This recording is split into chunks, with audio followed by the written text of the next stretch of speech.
Good afternoon, everyone. Thank you so much for joining us again.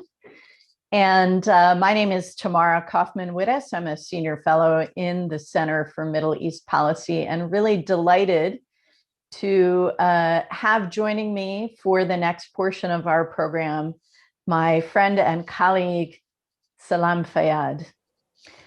Salam is, of course, a distinguished fellow here in the foreign policy program at Brookings. And of course, he was the prime minister of the Palestinian Authority from 2007 to 2013. We are very fortunate to have Salam's expertise and experience with us today as we revisit some of the themes that we heard not only in the last panel on energy and water, but throughout our morning about how the Biden administration is going to pursue policies in the Middle East, specifically related to Palestine and the Israeli-Palestinian conflict. So Salam, thank you for being here. Thank you, Ivana. Thank you for the kind invitation and introduction. Appreciate it. So the Biden administration is coming in at a really transformative moment in global politics, in the Middle East, and also here in the United States. And we heard about that a little bit this morning from Megan O'Sullivan and Will Hurd and our own Suzanne Maloney. When it comes to the Israeli-Palestinian conflict specifically, we're dealing not only with what's left behind by the Trump administration, its torpedoing of the relationship with the Palestinians and its radical departure from decades of previous American policy in mediating the conflict. But we're also dealing with the fact that even before Donald Trump took office, the peace process as we knew it had reached a dead end. And so the Biden administration has before it the task not only of repairing from the last 4 years, but of building something new if it wants to engage on that conflict. Now, we heard from several of our American policy analysts this morning that this conflict is nowhere near resolution, and maybe it shouldn't be a major priority for the Biden administration at all. So Salam, let me start by saying, if you had 5 minutes with President Biden right now, what would you tell him about where this conflict should rank in his understanding of the Middle East, and what should be his #1 priority in addressing it? Well, once again, Tamara, thank you very much. Before you begin to time me in terms of my conversation with, if I had 5 minutes with President Biden, let me first say that I agree with the very fundamental point you have made in the introduction about the so-called peace process having gotten to a dead end before Donald J. Trump showed up, because many people, given the many transgressions, and I will talk about those actually, that took place under the previous administration, would start a conversation by making it sound as if things were all okay, but for the Trump presidency, things were not. And I agree with that very fundamental point you made. And so if you wish to begin to time me now, fine. So I say, in connection precisely with what your own introduction about the peace process having gotten to a dead end, what is really needed, in my view, is not only restoration of norms, which is a word or a phrase that's often used in talking about our issue in relation to what has happened over the past 4 or 5 years. What is really required, given what you have said, is a reset, as a matter of fact. If that consideration has not started, it should.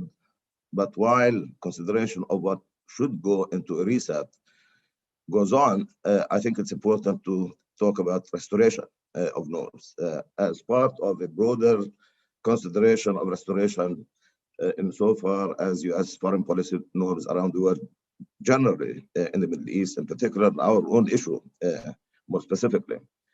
So with that in mind, I'll begin with some general remarks about areas that require immediate attention insofar as the limited objective of restoration. I say limited relative to the broader objective that I identified, namely reset.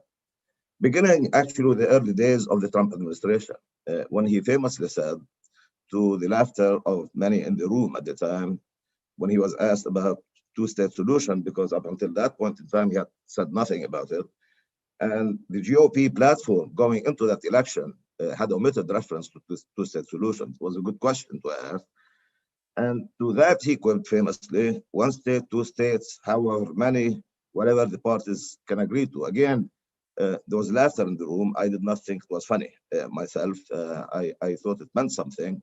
And we didn't have to wait too long before it became very clear that actually what we were looking at was the complete undoing of the process to the detriment of our national cause and aspirations as we define them. So beginning with that moment in time, that's very important. So when you talk about restoration, the most important thing that needs to be done, and it has been, at least in part done, is to reaffirm U.S. commitment to the concept of two-state solution. That was done even before the November elections took place, last November election, during the campaign and subsequently by President Joe Biden, as well as senior U.S. officials, including Secretary of State Blinken.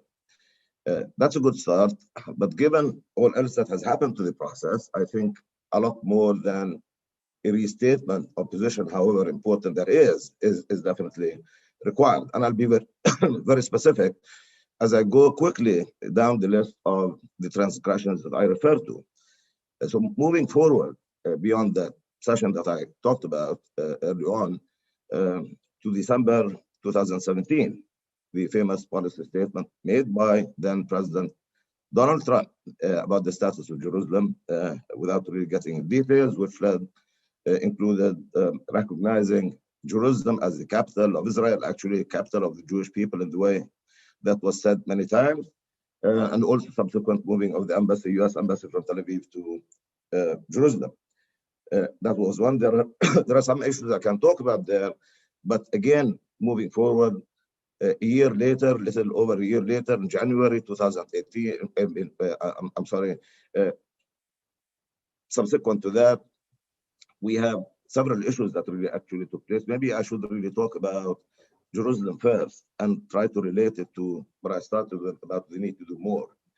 Well, Salam, I think we can do a catalog of Trump's errors, if you will. Yeah. But I think the challenge for Biden is not whether to accept or reject those things, but which step comes first. Yeah. Is it necessary to focus on renewing a diplomatic mission and reopening the PLO mission here in Washington? Is the most urgent thing the humanitarian situation and the restarting of U.S. assistance? Or should he be focused on a new set of negotiations? There are only so many hours in the day. So even if you recognize the urgency of the challenge, you still have to figure out where you're going to put your emphasis. Understood. I was going to do precisely that in reference to what I said about two things. First, Jerusalem, and then how to relate it to the task of actually restoring confidence in what the pursuit or commitment to two-state solution concept should mean. As a matter of fact, given all else that happened long before Donald Trump showed up, as a matter of fact, and while he was president. So on Jerusalem, let me really, for example, mention something that could concretely actually give some meaning to what restoration could mean in connection with one particular important transgression related to Jerusalem. It was not an issue during the campaign here in the United States. It did not become an issue until recently, Palestinian elections. One of the issues talked about in connection with the status of Jerusalem is whether or not Israel, in keeping with tradition, was going to allow for elections to take place in East Jerusalem as they did back in 1996 for elections for presidency and legislature, and then subsequently in 2005, presidential elections, in 2006 for legislative elections. I guess that makes for a tradition. So it's very important to ensure that that tradition is maintained. Now, Donald Trump did not really say anything about holding of elections in East Jerusalem. Palestinian elections. This has just happened. So one way in which people could really begin to believe that there is seriousness about commitment to two-state solution would be to ensure that should Palestinian elections actually move forward, and that remains to be seen, but should they move forward, that Palestinians living in East Jerusalem are allowed to participate in the elections process fully. So that's one way. Another also related to the status of Jerusalem, not to the point of really forgetting about everything else, because in connection with Jerusalem, something that was said about it by President Trump, former President Trump, was Jerusalem has been taken off the table. That's very important. Again, the objective here is to restore confidence, because there is very little confidence either in Palestine or Israel in the continued viability of two-state solution. And that relates to what I said earlier about the need for a reset. So it's very important not to give in to that. So I wouldn't really give an inch on that. Either we're restoring or we're not restoring. I'm not really at all for this business of, well, let's just really forget about one aspect of this. We need for there to be a restoration of credibility, faith in the process, because if there is no such thing, then I don't see how we really can move forward too far. So on Jerusalem, for example, among other things, I see no reason why the United States should not, as a matter of urgency, reopen its consulate in Jerusalem. That is very much related to the question of Jerusalem remaining open and to actually bring it back to the table. That's an important, the most effective way in which everybody can be told, and I think should be convinced, that there is seriousness to what's being talked about restoration. That's immensely important. So here I give you just one example about Jerusalem in two senses, ways in which the administration can act to give meaning to the notion that we are really actually restoring norms and foreign policy and so far as the question of Palestine is concerned. Again, there are many issues, as you said, but here is one coming up should elections move forward. Will Israel allow elections to take place in Israel or not? And what would be the U.S. position on that? I mean, this does not really have to be a matter of public diplomacy, but I think some activity on that could begin to send signals that the current administration does not take it as a given that Jerusalem has been taken off the table. Moving forward, actually, there are a lot of issues that culminated in the rolling out of the famously known as the deal of the century in January of last year. And, that's an important reason why I say it really is not enough to say there is commitment to two-state solution, because the most recent tradition of what that means was that very plan that was put on the table, was rolled out on January 20th last year. And we know what that is about. It was described as a two-state solution, but is it, from our point of view? Does it really measure up to what we might minimally find acceptable at some point in time? I watched some of the conversations that took place earlier today, and as a matter of fact, I don't know if one can really draw much assurance from the references of how Palestinian aspirations might be dealt with in a broader regional context, dignity, living conditions, and what have you. We really have to take a step or two back in the direction of recognizing our national rights as a people. Israel needs to really contend with this very important imperative. Minus that, we'll go on for another more than quarter of century, as has happened since Oslo, and we'll end up where we are. This really begins to go to the heart of what really should go into the process of getting to a reset. There are some other issues that can really quickly be dealt with. Quickly, as you said, I mean, just to prioritize, again, related to how much confident we can be in statements about commitment to the two-state solution concept on the part of the current administration. Issues related, for example, to the proclamation by the U.S. State Department of the previous administration regarding to the quote-unquote finding of non-illegality of the settlements in the West Bank. That's something that was done, and it can be undone, and it should be undone. Another related issue was most recently was done after the elections in November of last year, which was the labeling of Israeli products made in illegal Israeli settlements in the West Bank. That's something that was done by the previous administration through a policy statement issued by State Department. I see no reason why something like this cannot be reversed. Again, That's important in and of itself, but it's important in beginning to impart confidence and credibility to the assertion that there is a commitment to two-state solution. We can talk about other issues, reopening of our mission in Washington, D.C., and also UNRWA, aid to EPA, and other issues. There's a lot to really go through. There is. Most fundamentally, the important issue is how much can we really buy into renewed commitment to two-state solution concept. And when I say we, I don't mean only we Palestinians, the region generally, including those in Israel who still support two-state solution concept. Thank you, Salam. So what I hear you saying is that credibility in two ways, and they're tied together. The credibility of the United States as a mediator is tied to the credibility of the two-state solution as a potential outcome. And that what you're suggesting is that the United States has a significant role to play in helping Israelis and Palestinians in the region regain their lost faith in a two-state solution.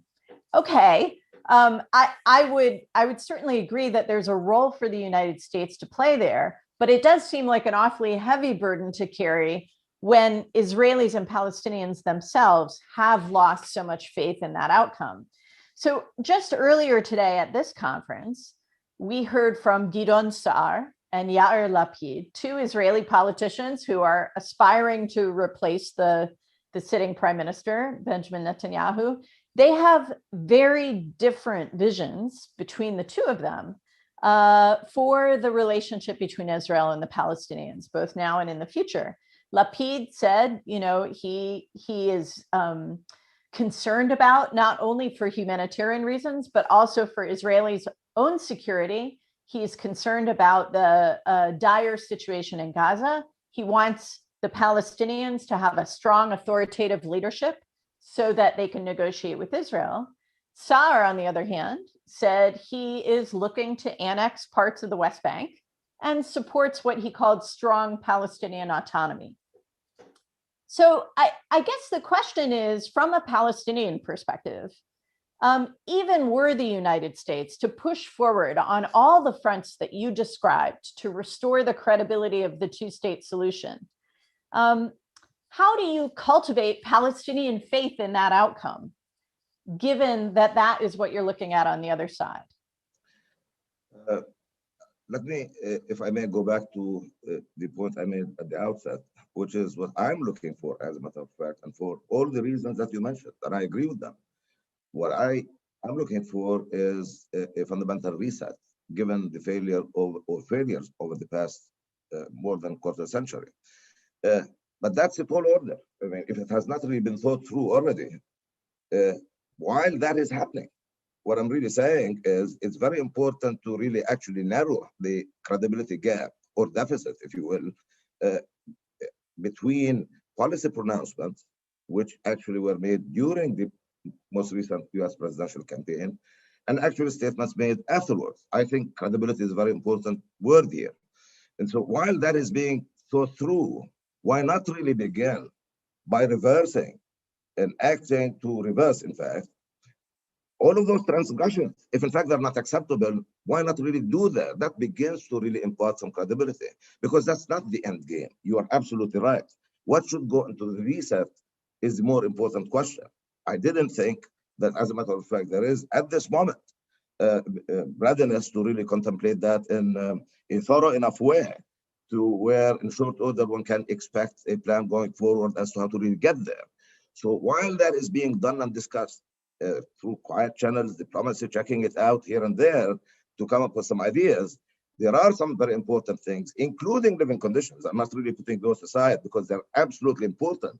And they're very germane to what I believe we as Palestinians should be most doggedly pursuing at all times, which is to enhance the capacity of our people to persevere and withstand the adversity of the occupation on the way to ending it.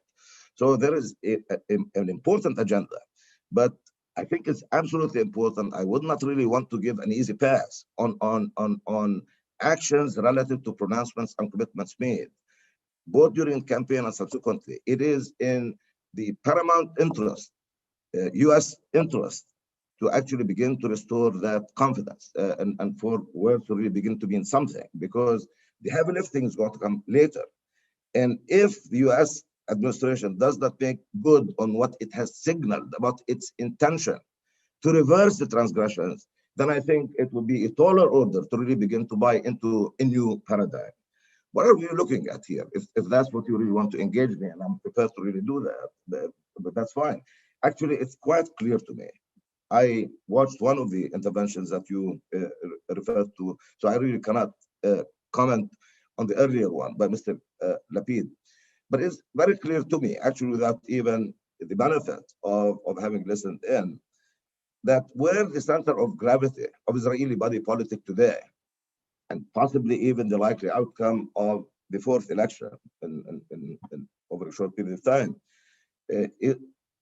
I don't know. Elections are elections. That's 29 days down the road. I don't know what the outcome is going to be.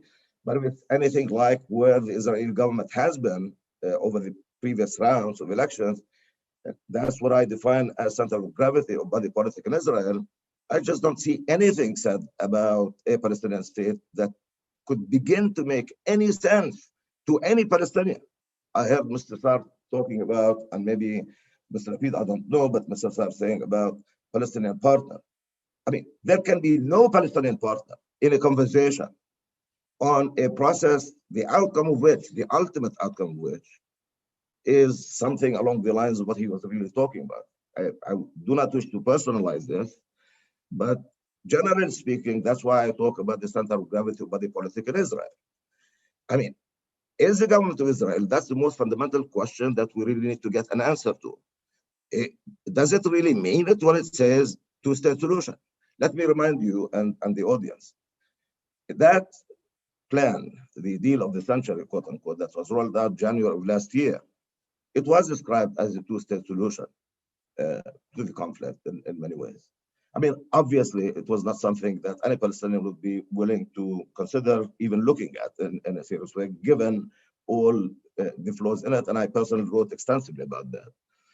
But actually, not many people actually noticed this.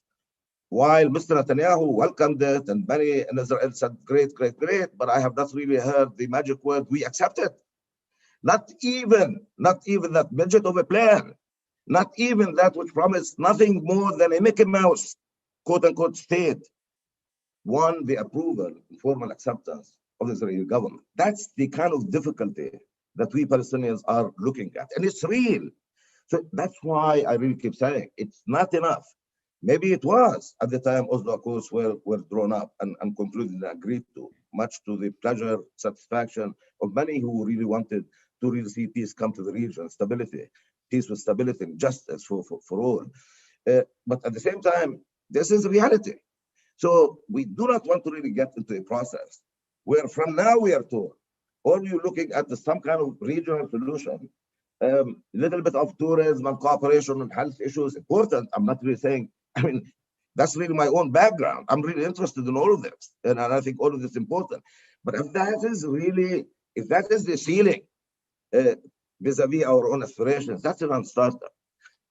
So I know that that's really an argument for no solution, to be honest with you, not for two-state solution or one-state solution. That's an argument for no solution.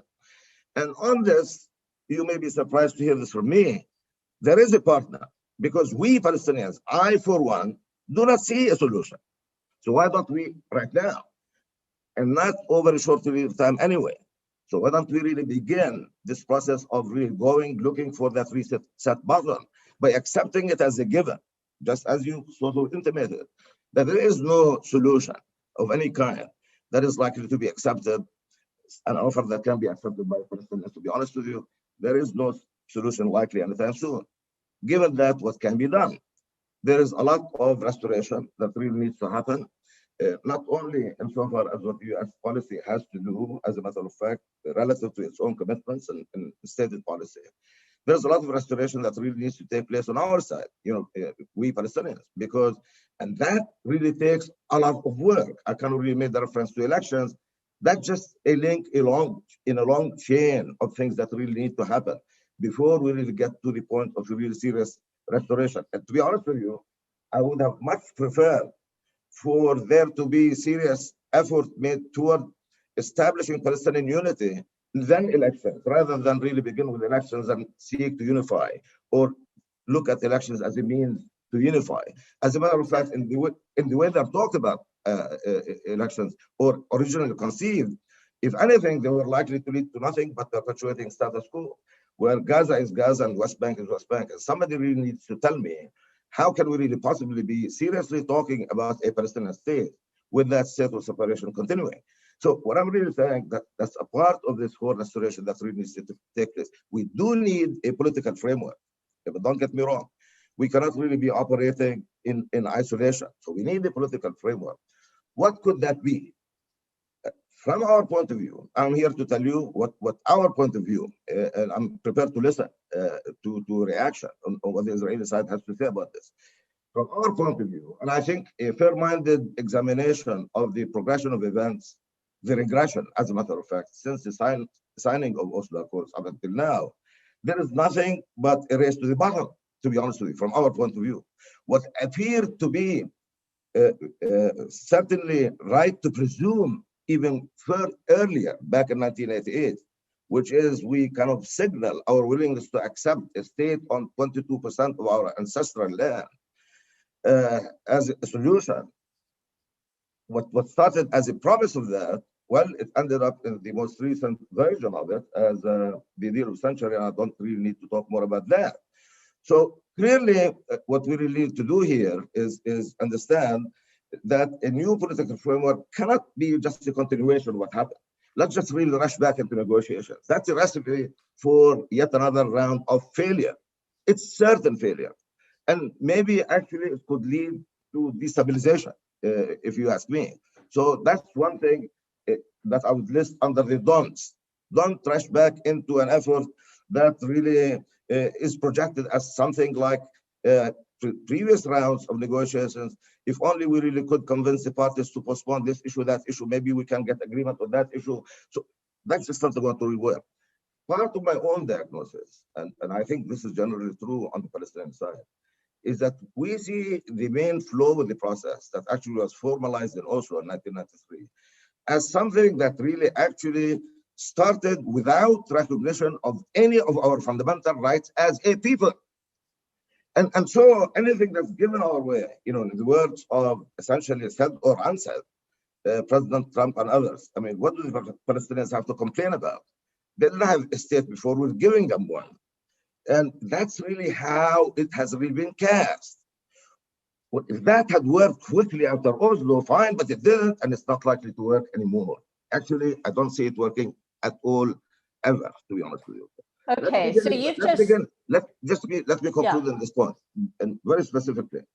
What we need before launching of yet another round of negotiations that can promise nothing but failure is a statement of our recognition, a statement of recognition of our national rights as a people. And let me very clearly state what those are. First, let's begin with a simple question and address it to the Israeli government. Do they recognize us as a people or not? Are we an invented people, as somebody famously said in another US presidential election, or are we a people, just like any other people around the world?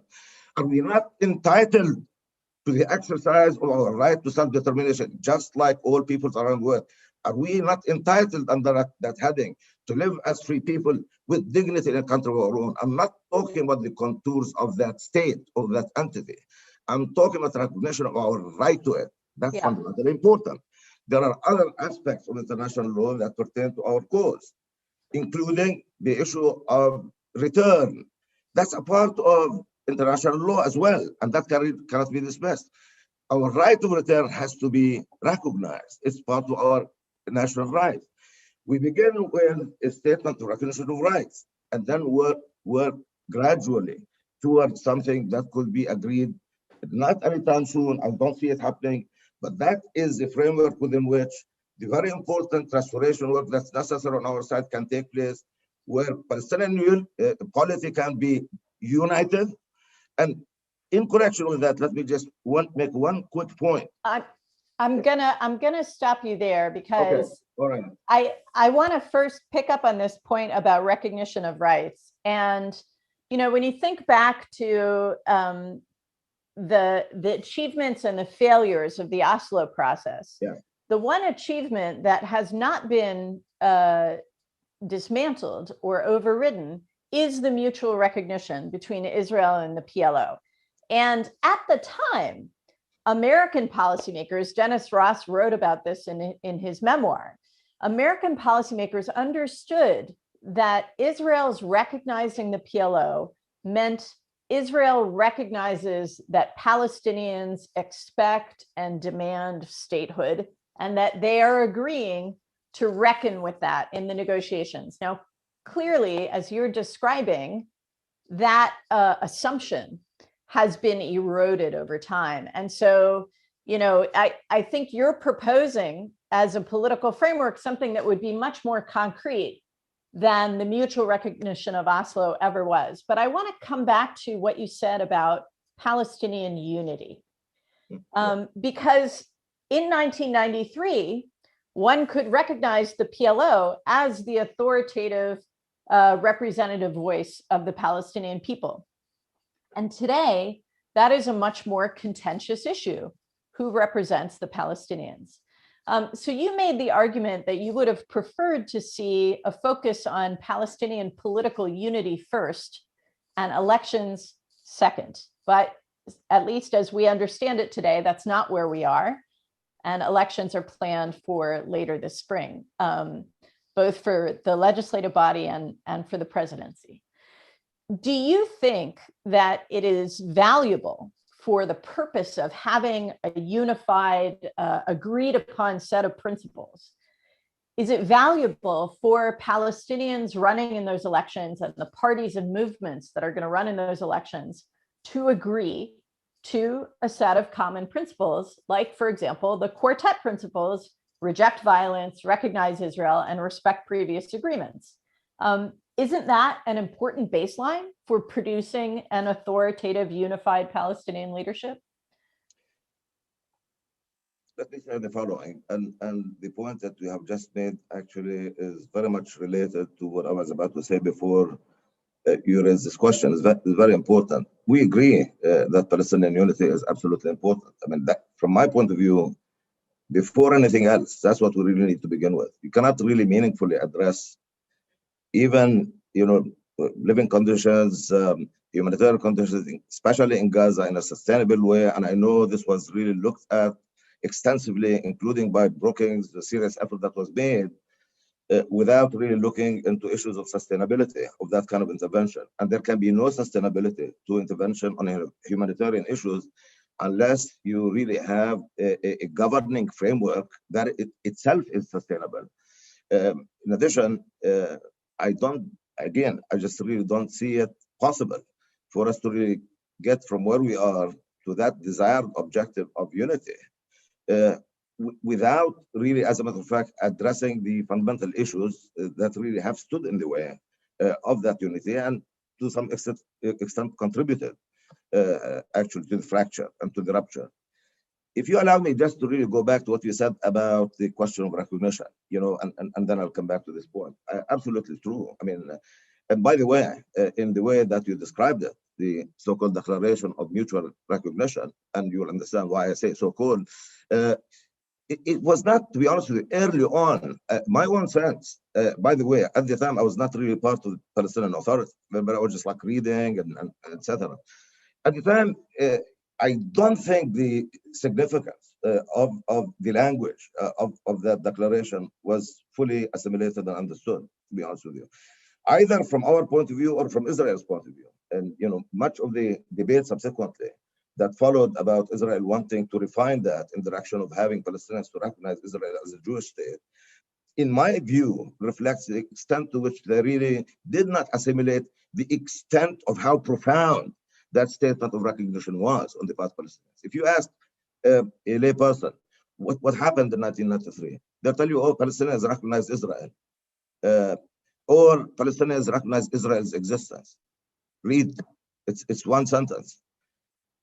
The PLO, acting on behalf of all Palestinians, I'll get back to this, acting on all Palestinians, recognized the right of the state of Israel to exist in peace and security. That's profound. That's profound. And Israel existed where? And to this day exists where? It exists in that very land, which we Palestinians regard as our ancestral land in our narrative. We can get into that, correct? So here we are. The PLO acting on behalf of all Palestinians recognize the right of Israel to exist there. And what did we get in return? That's why there's just so much symmetry lacking in this formulation. The government of Israel, in response, reacted by saying, government of Israel recognizes the PLO as the representative of Palestinian people. And if you really think about that, that's a self-serving recognition. It's important for the government of Israel to recognize that body which has just recognized its right to exist by all Palestinians. Now, as I said before, realistically speaking, you're absolutely right. Even going back to 88 and maybe even before mid-70s, the presumption was that a state was going to follow no later than May 1999. It didn't happen. I'm not here to judge history, but I'm here for us to all be informed by the need for us to really be realistic. That recognition, maybe at the time, was understandable, was adequate. It promised a solution that could bring peace and security to the region and the conflict. Because it didn't, ever since then, I mean, the prospects of that materializing continue to recede. So to really go back and really say, this is really enough and I'm calling for something more profound, yes, I am. I am, because that's structurally flawed. And my starting point of analysis is parity. I understand the differing narratives, but I should not, and I would not, nor should any Palestinian, accept for their narrative to be subordinated to the Jewish narrative. Just as I accept that the Israelis would not accept our assertion to our narrative to supersede theirs. Understood. But that's the point. So I think what I'm really talking about here is a clear statement of recognition of our rights as a people. Because if you really look at it, look through the lens, a Palestinian lens, talk about two-state solution and all that really lost total credibility. There's just no constituency for it anymore. Not because people really reject the idea, but because they really don't see how it can happen.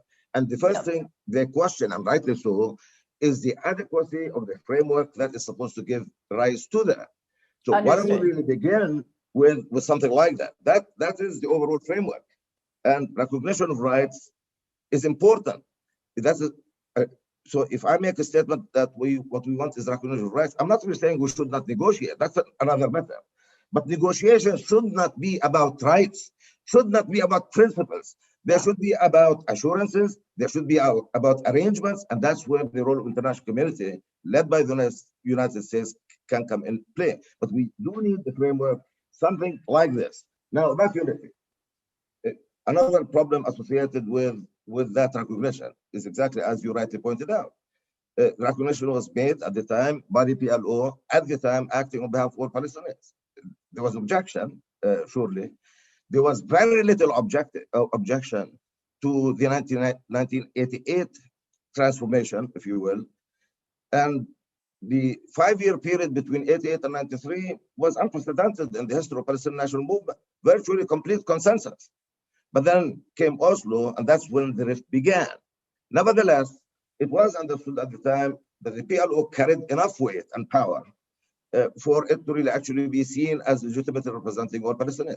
The truth of the matter, that is no longer the case. That's another thing. That's another reason why this whole thing should be reconfigured on the basis of a reconfigured Palestine Liberation Organization. Reconfigured to include all points of view. No one should be excluded. And to be very precise and direct in answering your question about expectation that candidates and participants in government should conform to principles like the quartet principles and the like, I think experience tells us, if we agree that unity is a good thing, I'm here to tell you, unity on the basis of exclusion, these things don't go together. If you say, you either have to become like me before we can work together, well, that's a sure recipe for not achieving unity at any point in time. The question, how do you do it? Do we ditch the PLO, this program as it stood and as it continues to stand today in favor of competing Palestinian visions? The answer is no. But should we really continue to insist on everybody who's outside the PLO conforming to those principles? Should we continue to insist on a condition for entry? The answer is equally no. I think there is room for everybody. This, we're like everyone else. We are like other people. I thought pluralism was a good thing until it really got to us Palestinians. As a hallmark of calls for democratization, the virtues of pluralism are constantly really talked about and all of that, except when it comes to us. All of a sudden, we all Palestinians have to look alike, talk alike, have the same beliefs, same background, same everything before we really could talk to the world. That's just not the way to achieve unity. There is a framework, a specific concrete plan that I myself have articulated. And on the Palestinian side, I'm not aware of any side that has said no to it, for sure, that actually attempts to get this balance right by including everybody. Expand it, include all points of view, and have the PLO acting on the basis of its existing program without ditching it, by consensus of all around the table, acting on behalf of all Palestinians, with matters that pertain to our high national interests being decided around that table that includes everybody. Because that's only when the claim to representation is valid. If there are some within the PLO itself, the question is not Hamas and Jihad only. The question are others who are within the PLO who no longer subscribe to the PLO's program. The question relates to the 1 million new voters who, if elections take place in May, would be voting for the first time in their lives. Vast majority of whom don't know and don't care about this at all, if you know what I mean. So clearly we need a serious act of restoration. And the starting point in this conversation cannot be, you cannot join unless you really look like me. The issue is, how do you manage this pluralism? The challenge for democracy is to find good ways to manage it effectively. And there are some concrete ideas. I don't know if there is time for me to really actually express them, that they are in writing available for those who are interested, that actually demonstrate how that balance can be attained in a manner that really maintains our links to the international community, that which the PLO has accomplished. And we shouldn't ditch it. We shouldn't throw the baby with the bathwater, but at the same time, broaden it so everybody is included. In that kind of pluralism, there is strength. And in that kind of pluralism, that's the first logical point for leadership, Palestinian leadership, to be completely legitimate, to embrace, because minus that, we cannot not only deal on issues that pertain to our high national interests and political aspirations, but we cannot in a meaningful way begin to deal with the needs of our people every day, who are really going through a great deal of difficulty, not only in Gaza, but everywhere. So there are some concrete ideas. I hope that they can be considered as a starting point. So it goes without saying, just to close the conversation on this from my point, I'm not accepting of the notion that candidates or occupants of office in the PA should all swear allegiance to the quartet principles. When I see the government of Israel asked and expected to accept our right to a fully sovereign state on the territory Israel seized in 1967 in its entirety, including East Jerusalem, which to me is the conceptual equivalent of the so-called quartet principles on the Palestinian side, then we'll have this conversation again. When that happens, come talk to me about maybe we should find. All right. I would point out, though, Salam, that I think, we are seeing today with respect to the United States, what happens when you have a new elected political leadership that throws out previous commitments by previously elected leaderships, which is what the Trump administration did, without respect for that norm that you maintain the commitments made by the previous leadership. Now we have a new administration coming in, and a lot of international interlocutors are saying, well, how can we trust your commitments? Because look at what your predecessor did. In other words, that norm of committing to uphold previous agreements is actually quite fundamental for international negotiations and international agreements. And so I hear what you're saying about demanding too much as a price for entry. But I still think that there is a challenge for those who want to negotiate with the Palestinians to understand that if we get an agreement on X and Y, it will be maintained in the future no matter who's elected. That does seem to me a fundamental basis. Let me turn to another international agreement, though, which is now really, some would argue, it's really reshaping not just the region, but the Palestinian-Israeli conflict. Personally, I find myself a little more skeptical about the impact, but I want to hear from you. And that is the agreement between Israel and UAE, Israel, Bahrain, Israel, Morocco, maybe Israel, Sudan in the future to normalize diplomatic relations. Now, as you know, this is an overturning of the Arab Peace Initiative of 2002, whereby the Arab states, the members of the Arab League, agreed that they would normalize relations with Israel only in the wake of an Israeli-Palestinian final agreement. So now that leverage, which was handed by the Arab League to the Palestinian leadership, has essentially been taken away. The PA leadership and PLO leadership was very critical of these diplomatic openings. And I want to ask you, number one, how do you think the Palestinian national movement should orient itself toward this development? But number two, is there a way that these diplomatic openings can be used to the benefit of Palestinians in resolving their dispute with Israel? By the way, that's intimately related to my view of what should happen as part of that restoration that I was really talking about, and I will address that happily. But not before very quickly say something about upholding commitments. You're absolutely right. What you said in reference to the previous administration, how important it is. Nobody can disagree with that as a fundamental premise in international relations, and I fully agree. But when was it last that somebody checked with Israel about its honoring its end of the bargain on just about anything?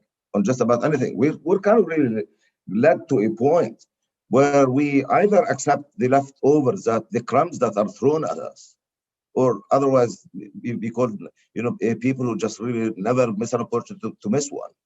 I just don't see a real opportunity anywhere. So what you really say is right, and I meant it when I said, had there been an agreement on the basis of the original outline that was envisioned in Oslo, we would not be having this conversation. There's no question.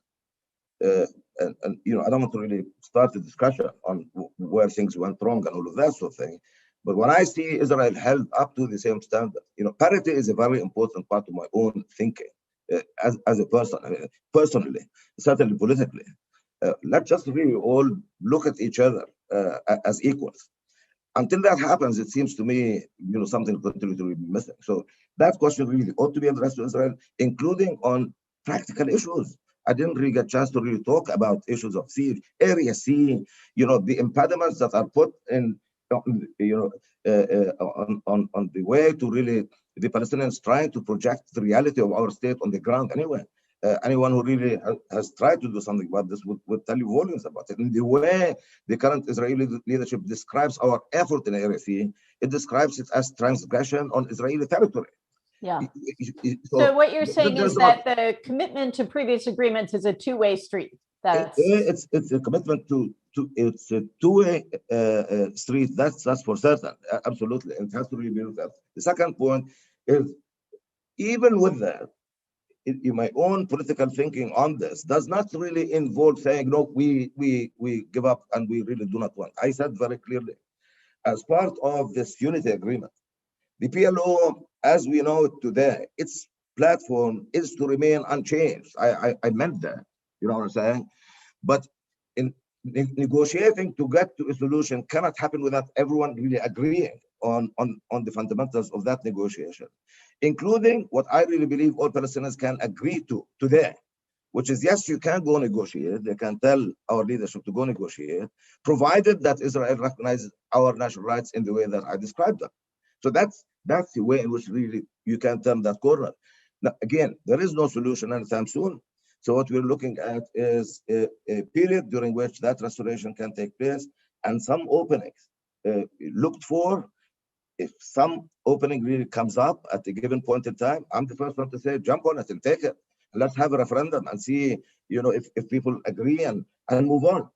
But to really have everything kind of really pivoted on that is not only a waste of time, it's just being counterproductive, and it will continue to be divisive on our side, certainly an impediment in the way of something which I view as absolutely important, unity. You can't win national liberation divided.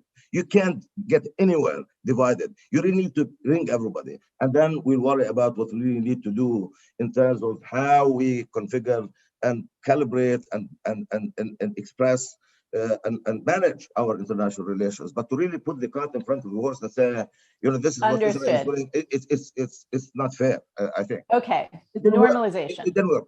Apart from fairness, it just did not work. Now, the other regional question is important. The API Arab Peace Initiative of 2002, spring 2002, for a long period of time, at least insofar as Arab countries, Arab position is concerned, and I would say, past the roadmap 2003 and all, past that period of time, it became nothing more than just something to really put in statements on the question of Palestine. If you really go to Arab summitry, you'll find it everywhere. I mean, readiness to engage on the basis of Arab Peace Initiative as it existed. It became clear over time that that was not really going to really take us to where we wanted to go.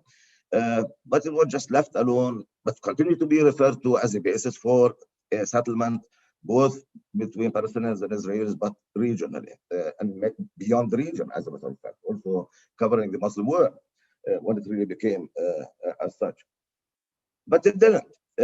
Maybe something could have been done to really turn it into an action plan and link actions that are desired or contemplated with a political process that was going on. It didn't happen. But then came the normalization agreements, and that's what we're really talking about now, which came as a surprise to not only many, most, including Palestinians, myself included. It just happened, and it was shocking when it happened, but it did happen. That's a part of the reality that we really have to deal with. So we have a choice. As much as I personally, and I think most Palestinians dread the fact that API was turned on its head in the way it was, realistically, we have a decision to make. If we don't like it enough, so should we really mobilize to really try to overturn it? I mean, the answer is obvious in the way I asked the question. That's a non-starter. So the question then becomes, what can be done in order to really deal with that as a reality? And here is where there is a link in this thinking of mine, called concoction, if you will, but at least it makes sense to me. And I hope it really will be considered adequately. Rejected, fine, but considered. Again, going back to what I call the act of restoration that's really needed on our side. What is needed before anything else? Before anything else, is for us Palestinians to really come up with something that goes beyond a statement of objectives. To say that we want to liberate ourselves, we want to end the occupation, want to have a state on 6/7 with East Jerusalem as its capital, all of this is fine. But I don't think it's really any more adequate. I think what is really absolutely essential, and that's where I really always think about what we, the weakest in the links, but really I think we really hold the key. It's an integral part of my own thinking that until and unless we really begin to assume active agency in our own liberation, we're not really going to go anywhere. And that's an act of empowerment. The minute you begin to think that, then you no longer are the weakest link in the chain. It really is within you, within you. Freedom, liberation is not going to be given to us. It's within us to exercise. It's within us to exercise. It's in that spirit that I believe that we Palestinians are called upon today to put together something that goes beyond a statement of objectives. How is it that we really think we can get there for the next number of years?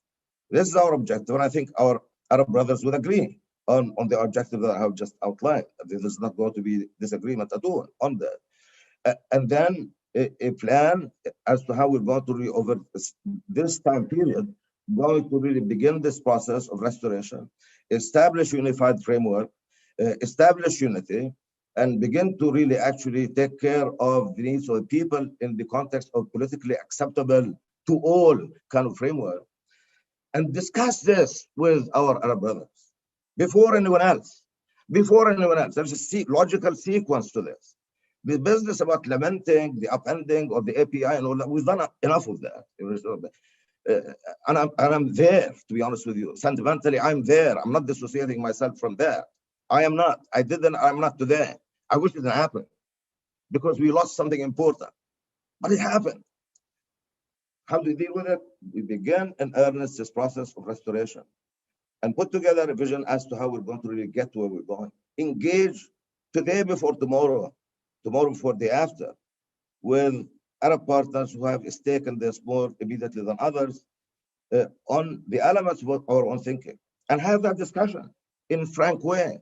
I am not looking for statements for Arab countries that say, we support the Palestinians, whatever their choices are. I appreciate that, really, honestly. But we really need to go beyond that. We need to establish partnership, meaningful partnership.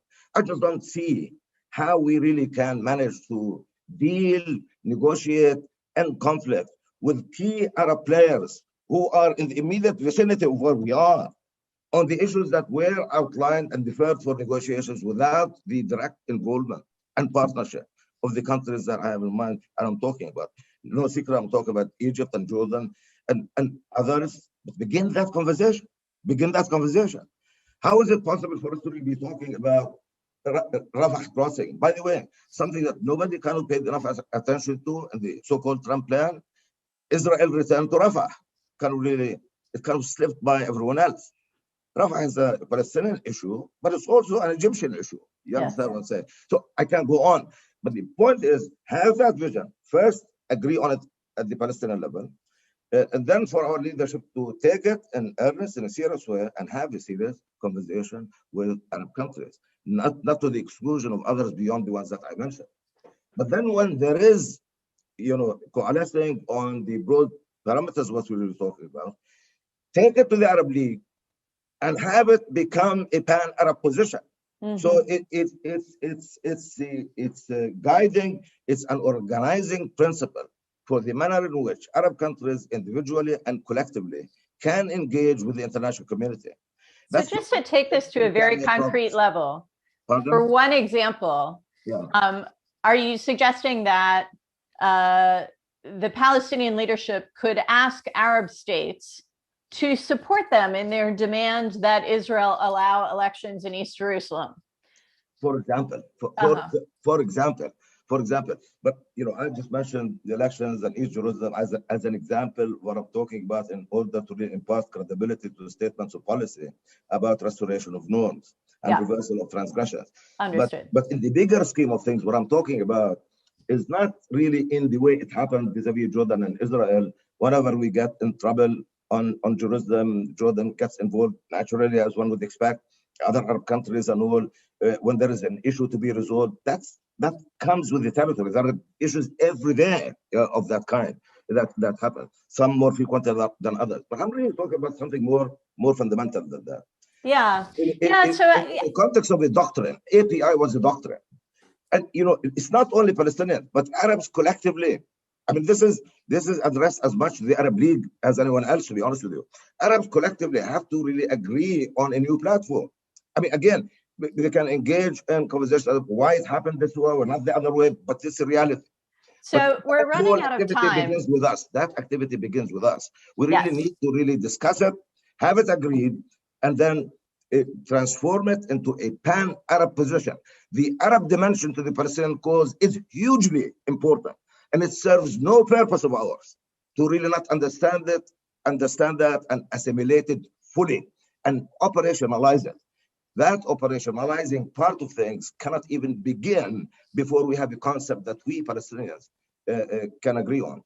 Thank you. So Salam, what I hear you saying is, in order to resuscitate anything that we might call a peace process, Palestinians have to begin in their closest circle and then move outward, getting consensus, getting agreement, and moving outward to the Arab world, to the United States, and to Israel. By the way, I'm looking yes. for a meaningful conversation. There's no presumption on my side, for sure, and there shouldn't be on our side. I mean, we look at Arab countries, our immediate partners. I really take these things very seriously. Partnership is important concept.